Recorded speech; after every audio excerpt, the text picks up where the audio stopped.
Good morning, parents, students and friends of Brumana High School. I hope you're enjoying the mid-year break, which I think you'll agree we all need after a very demanding and challenging first few weeks of term online and in lockdown. I don't know about you, but I've had enough of this lockdown. It's tough, isn't it? And it must be even harder for you with your children indoors, confined all day long, and trying to lead normal lives. Not easy at all. However, there is hope on the horizon.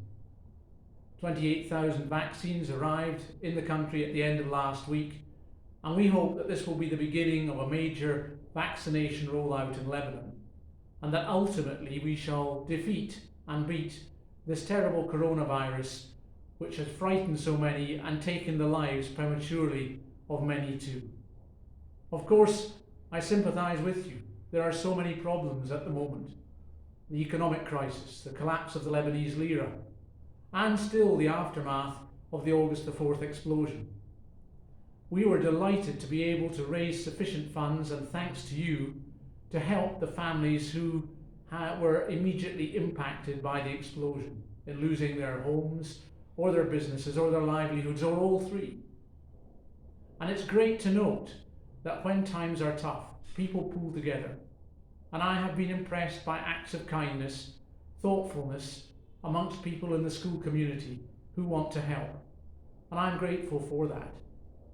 And it should make us feel good and realise that there is hope, that the future is bright, and it is certainly bright for your children, since they have continued to work hard and to learn, thanks to the efforts of our teachers.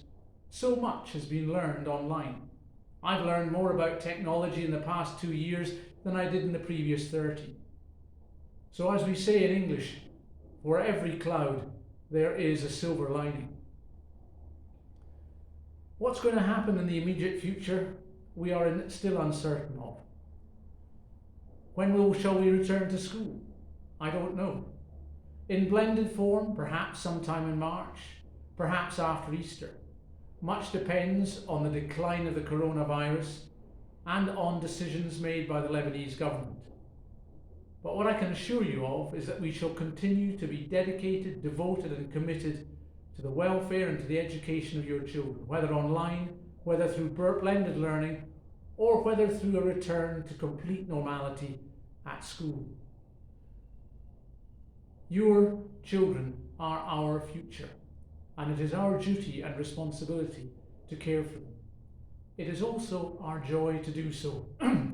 I have noticed how, even without the presence of children in school, how well we can get to know them online, to nurture them, to nourish them, and to bring on their confidence, their knowledge, and their learning. So, in conclusion, I would simply say, please be patient. We are not going to be beaten, we are not quitters. We carry on with the task until it is properly finished and we are successful. And God willing, that will be the outcome. In purely practical terms, please continue to follow my letters and I shall let you know when we shall return to school. The mid-year examinations, now postponed until the middle of March, may take place. But depending on circumstances, they may be postponed again until after Easter. It's important that they take place for the students concerned, who have had no experience of school for 12 months, at least in reality, and who need the practice of sitting down in an examination hall as a rehearsal for the examinations they will sit later in the year. Stick with us, stand by us, and we shall stand by you. That I can promise.